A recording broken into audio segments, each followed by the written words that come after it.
Assalomu alaykum, hurmatli bolajonlar. Bugun sizlarga Winnie Pooh kitobi haqida qisqacha ma'lumot berib o'taman.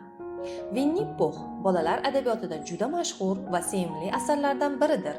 Muallifi ingliz yozuvchisi Allen Alexander Milne.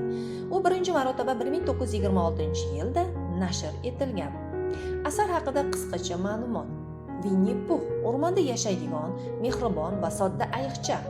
Winnie Pooh hamda uning do'stlari haqida qiziq va tarbiyaviy hikoyalar to'plamidir. Asarda do'stlik, yordam, mehribonlik va samimiy kabi yaxshi fazilatlar tasvirlangan.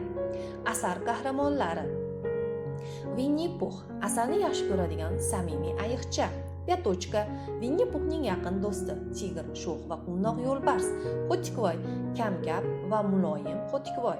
Krolik tartibni yaxshi ko'radigan quyon. Kristofer Robin bolakay hayvonlarning do'sti.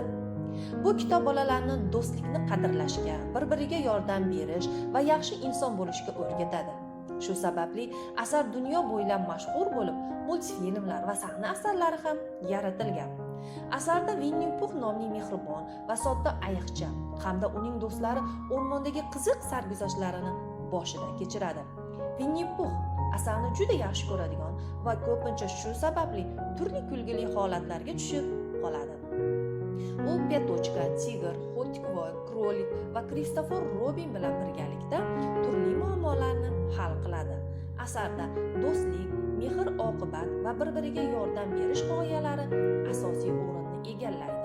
Winnie Pooh bolalar uchun mo'ljallangan mashhur asar bo'lib, unda o'rmonda yashovchi hayvonlar va ularning do'stligi tasvirlanadi. Asar bolalarni samimiylik, mehribonlik va o'zaro hurmat ruhida tarbiyalaydi. Qiziq va kulgili voqealar orqali kitob